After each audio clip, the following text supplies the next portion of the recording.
Mga kuya, mga kababayan, nahuli kam si Liza Marcos na kumaripas ng takbo nung napag-uusapan ang ating pangalawang pangulo. Alam nyo kasi, dalawang beses na nagkaroon ng ano no, ng parang papresko ng ang ating Vice President. And grabe yung mga binulgar niya, di ba? Sa unang papresko niya, nalaman natin na hindi naman pala talaga siya pinupush ni Pangulong Duterteng tumakbo.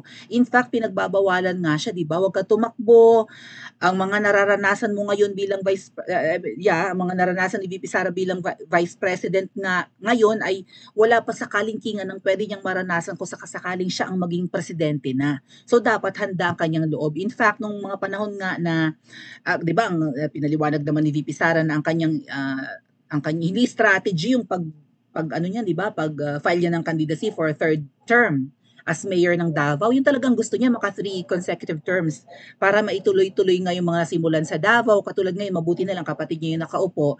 So ongoing yung underground cabling system ng Davao. Nakaka-proud po ha. Iilan lang naman sa Pilipinas ang ganyan, di ba? Yung wala ka nakikitang mga pangit na mga nakabalandrang kuryente sa daan na napakadelikado pa. Alam mo naman, hindi yun ganun kadali. Lalo't bahain ng Pilipinas, mag-underground cable ka, kung saan baka mangisay na ang lahat. Pero isa sa lugar na nagagawa yan is in Davao. Ang gandang tingnan, yung CM Recto nila. Yung kahabaan ng CM Recto nila. Wala nang makikita mga nakabalandrang kawad ng kuryente. So, ano ba, parang BGC. Siyempre, hindi pa naman kaya ng Davao na maabot ang kagandahan ng BGC and even some parts of Makati. Pero, yan nga po, nakaka-amaze sa BGC. Parang New York ng Pilipinas yan. Wala ka nakikita mga nakahambalang na kawad doon. Kundi doon sa labas. Labas ng BGC. O ibang parts ng Taguig. Ngayon, yun nga, gusto ni VP Sara maging third termer lang ng makatatlong term ng mayor, pero since nga po ayaw talaga tumakbong presidente dahil pinipigil siya ng tatay niya hindi niya kakayanin, naaawa siya sa anak niya. Yun palang katotohanan. Ang nag-push pala talaga kay VP Sarang tumakbo, hindi bilang vice president, kundi bilang hindi bilang pangulo, kundi vice president, ay si Mangga. Si Mangga na maraming mata, no? Kasi hindi daw nila kakayanin si Lenny kung hindi, di ba, yung mga gano'y pasabog ni VP Sara sa nauna niyang mga 'di ba? Yung una niyang press con like a week ago, right? When I was in Visayas yan O tapos kahapon nagpa-interview na naman si VP Sara at marami na namang maanghang na mga pasabog. Sabi ko nga po, kung Ate Ira, hello, kung sakasakaling magkaroon man ng ng pagpapabagsak ng, di ba, kung magtitipon-tipon man yung mga taong bayan, di ba? Para pabagsakin si Kuting. Abangan natin yung susunod na press con ni VP Sara. Gusto ko pag feeling ko, every week gagawin ni VP Sara. Special mention sa iyo, mahal na pangalawang Pangulo. Hello, hello, at sana makita ka ulit namin. At sana kapag nakita ka namin ulit, presidente ka na ng Pilipinas. Gusto ko kung magkakaroon man ng movement ang mga tao at magtitipon-tipon para sipain na yung Kuting at ang ahas niyang asawa at ang kanyang pinsan na Tamba, di ba? Ay ilabas na muna ni VP Sara ang kanyang mga pasabog kay Tambi para hinog na ang galit ng taong bayan. Kailangan marinig yan di ba? Kung magtipon-tipon man ng taong bayan, say in Liwasan, in EDSA, or in Luneta, in Cebu, in Davao City, kung saan man gustuhin ng taong bayan, sasama tayo, syempre magkakaisa tayong lahat. Kailangan na ilabas na ni VP Sara ang baho ni Tambi. Okay, may hawak doon na video si VP Sara At saka 'di ba, sabi nga niya, sobrang nakakahiya daw na ang ating House Speaker ay kilala na tumanggap ng suhol or pera, 'di ba? Nakakahiya in an international scale kasi documented 'yan sa kaso sa US, even sa media ng Japan, at dinidinay lang dito sa Pilipinas kasi ang mga media dito inutil at mukhang bayad. Pwes hindi habang panahon ninyo mahahawakan sa leeg ang media, Kuting, malapit ka nang magwakas. Ako na nagsasabi sa'yo, baka hindi ka abutin ng Pasko at bagong taon. Manalangin kayo na araw-araw may bagyo, di ba? Na sumabog ang bulkan at kung ano-ano pang sakuna para ang mga tao hindi magtipon-tipon.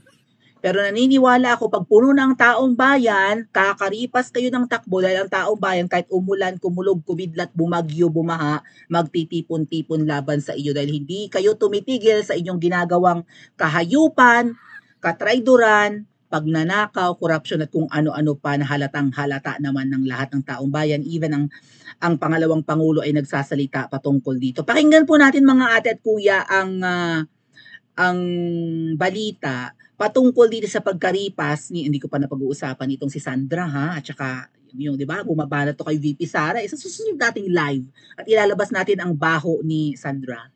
Sino ba si Sandra? Pakinggan muna natin yung balita mga ate at kuya at kung bakit kumaripas si Ma'am Shi nung matanong patungkol sa ating pangalawang Pangulo. Tikom ang bibig at napangiti na lamang si Pangulong Bongbong Marcos nang hinga ng reaksyon sa diretsahang banat sa kanya ni Vice President Sara Duterte. Nakatutok si Ivan Mayrina. Ang rating niya. Ilang araw matapos ang banat ni Vice President Sara Duterte, tikom pa rin si Pangulong Bongbong Marcos nang hingin ng kanyang panig sa anibersaryo ng Philippine Coast Guard kanina. Mr. President, sir, will you respond to the Vice President?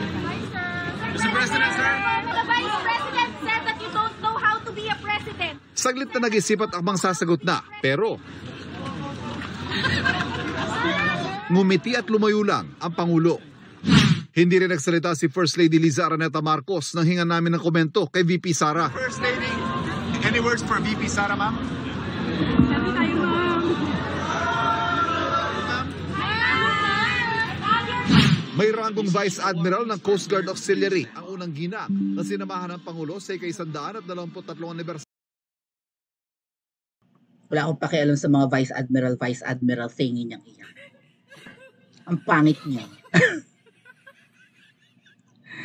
So, kumaripas ng takbo si Ma'am Shi, mga ate at kuya, nung tinanong kung anong masasabi kay VP Sara, bakit ka kakaripas ng takbo, hindi mo kayang sagutin?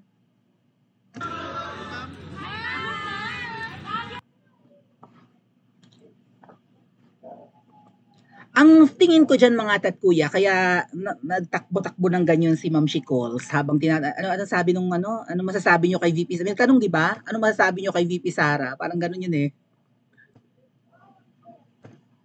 Tapos hindi sinagot kasi may nakipag-selfie. So doon na lang siya tumutok sa nakipag-selfie. Ito kay VP Sara. First Lady, any words for VP Sara, ma'am? Any words for VP Sara, sabi ng reporter. Kudos kung sino man ang reporter. Actually, babalikan natin yung footage na yan mga tat kuya nung tinatanong kung ano ang masasabi ni Ma'am Shi kay VP Sara. At hindi naman na niya kinibo, no? hindi siya sumagot. Nagpa-picture na lang with people. Ma'am Shi, wag kang makipag-selfie. Karipas pa ng takbo eh. Wag kang makipag-selfie, Ma'am Shi, dahil alam mong hindi mai-edit ang picture mo dyan. Hindi mai-edit ang picture mo, makikita ang peleges mo sa leeg. Makikita ang butod mo. Selfie ka pa, hindi niya sinasagot. Even si Kuting tinanong, 'di ba? Anong tanong kay Marcos Jr.? Hindi ka raw marunong maging pangulo? Right? Mr. President, how will you respond to the Vice President? VP Sara said you don't know how to be a president. Pangitang-pangita ngayong panahon ng bagyo yan. Okay? Anong sagot? Alam niyo bang tatawa-tawa siya kanina? Alam niyo parang may sapi, parang may sapak, may saltik kung hindi man nakapagpulvuro nitong si Kuting. Parang may saltik talaga siya. Natatawa ka, hindi mo na kayang i-rescue ang mga binabaha ngayon, ang mga nagiba, ang mga inaanod, ang lakas po ng bagyo mga tatkuya. Ay, kumusta kayo mga pinklawan? Ha, binabagyo ang balwarte ng ating ni Mama Lenlen natin. At wala yata kayong hashtag na nasaan ang Pangulo ngayon. O, wala na daw siyang magagawa kundi antayin na lang na lumipas ang bagyo mamaya. Discuss natin.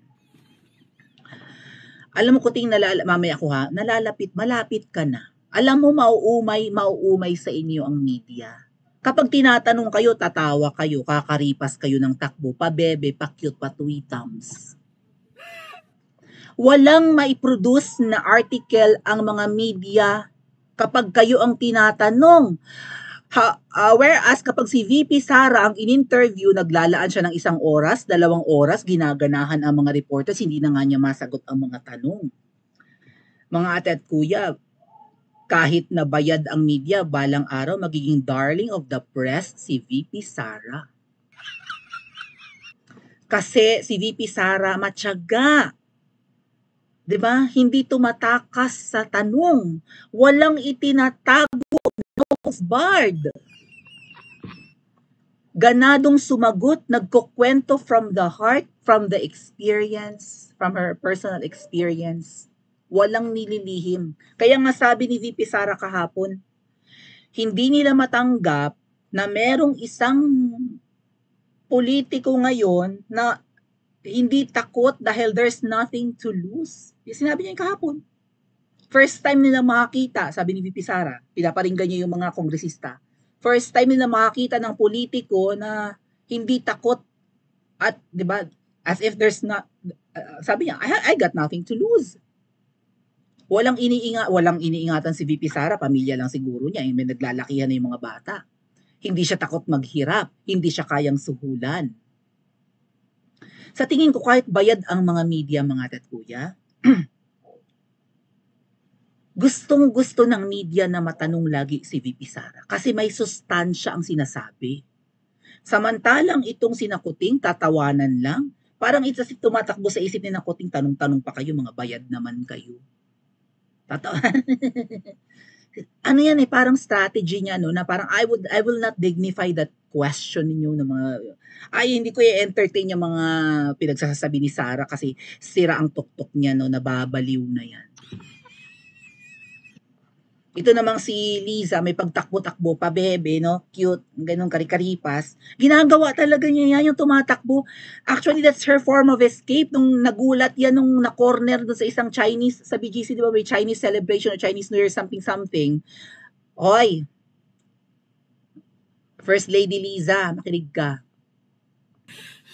Nung inimbita ka doon sa BGC para sa isang Chinese New Year celebration, kung ano-ano man yun, kasi nga may mga business partners na in-check yan, naalibadbaran sa administrasyon, naalibadbaran sa iyo at sa asawa mo ang mga in-check. May it be Philippine-Chinese community yan or talagang mga in-check ng mga negosyante sa Pilipinas. Imbierna sa inyo dahil gusto nyong pumalag sa China. Kaya nung dumating ka doon sa celebration na inimbita ka, inambush ka ng mga reporter. Akala ang pagkakaalam mo hindi walang reporter, 'di ba? Ayon ni Ma'am Sheena magpa-interview. Sabi niya, "Ba't may mga reporter? Why are there reporters here?" Ganun siya, 'di ba? Bakit may mga media? Ba't may mga journalist? Ayaw niya sa media, ayaw niya sa journal. And kapag kaayaw mo at gusto mong tapalan ang bunganga, anong pinantatapal ninyo? Ano ang pinambubusog sa media? Ano ang pinangsusungal-ngal sa mga bunganga ng reporter? Kaya lang may mga matatabil ang bunganga na reporter. Baka sila yung hindi bayad. Ang lakas ng loob magtanong na, ay, ano masasabi nyo kay VP Sara? Nagulat si Ma'am Shi, nagulat si Kuting, tatawa-tawa si Ma'am Shi, kumaripas ng takbo. Nung doon sa BGC na yun na parang New Year celebration ng mga in-check yun, tumakbo si Ma'am Shi. Nagulat siya, may mga reporter, kinorner siya, ginantihan siya ng mga in-check, yun ang sabi. Ano yun, event ng mga in-check, right? Parang Chinese New Year yun, inimbita siya. Akala, ang sabi, walang reporter, yung pala dumagsa ang reporter doon, nagulat si Ma'am Shi, kumaripas din siya ng takbo. And since feeling niya, ang cute-cute niya ngayon sa kanyang suot na yan na naka-vice admiral siya, karipas siya ng takbo, no? Pabebe siyang tumakbo, si Ma'am Shi. Kakakaripas nyo ng takbo at kakatakas nyo sa interview, nagiging darling of the press si VP Sara. Kung galit man ang mga press kay VP Sara, kung inis man sa mga Duterte, dahil siguro sinungal-ngalan ang bunganga. Pero when it comes to producing articles, newsworthy, di ba? Interviews and whatnot, si VP Sara ang sa tingin ko nagpapa-excite sa mga media, sa mga journals, sa mga reporter. Kung papipiliin sa i-interviewin, kayo tanungin ko Matt at Kuya, kung papipiliin ang mga reporter kahit sila'y bayad, kahit sila'y mga bias, sino sa tingin ninyo ang gugustuhin interviewin ng mga reporters? Si Liza, si Kuting, o si VP Sara? Pa-comment po sa comment section at mag-like and subscribe din po kayo.